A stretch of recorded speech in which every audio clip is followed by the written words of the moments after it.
Good day, sir. I'm Jan Mike Matolin. Our activity for today is all about collection and preservation of biological evidence, especially blood and body fluids collection. Therefore, methods to how to collect blood and body fluids that can be found at a crime scene. First is cutting, second is tip lifting, third is with absorption, and the last is scrapping. So the first method is we're going to perform cutting.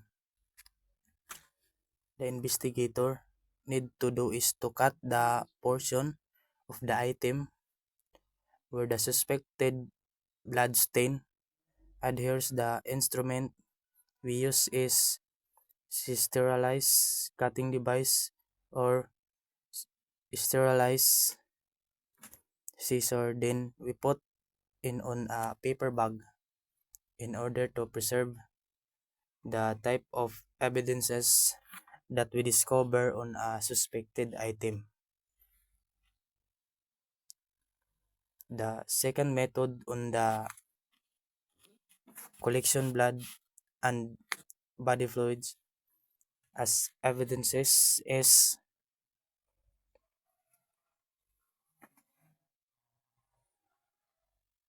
with absorption method. So the item that we use here are the cotton buds and distilled water in order to moisture the tip of cotton buds and the sub it on the suspected evidences, and after that we air dried the cotton buds as a preservation of evidences, and after we put on a paper bag we sealed and we filled it the evidences as identification of evidences, and also we're doing cotton buds dried, not moistured by distilled water as other adoption or way of absorption evidences. On collecting the third activity, we're going to perform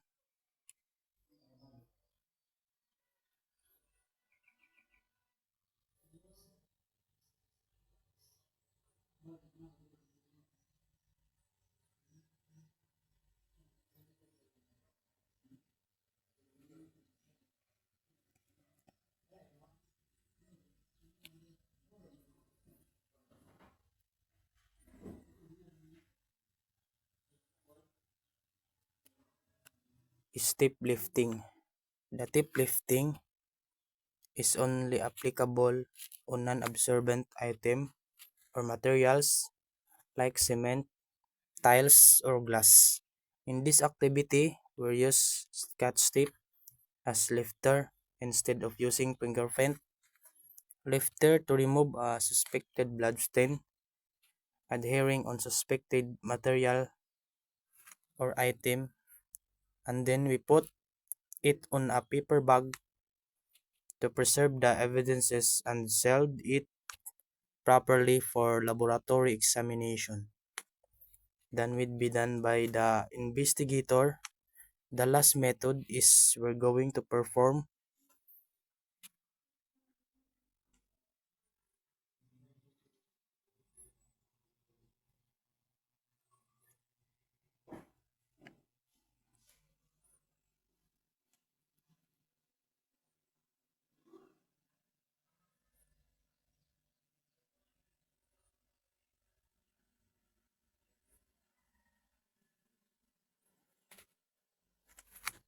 scrapping methods.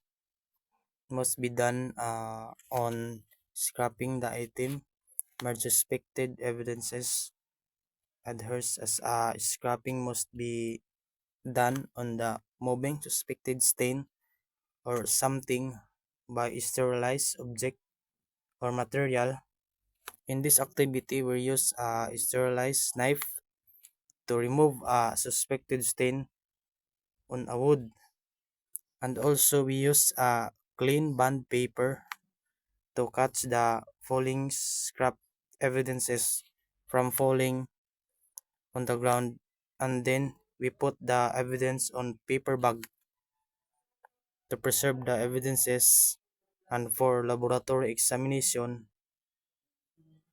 Good day, sir. That will be. Thank you.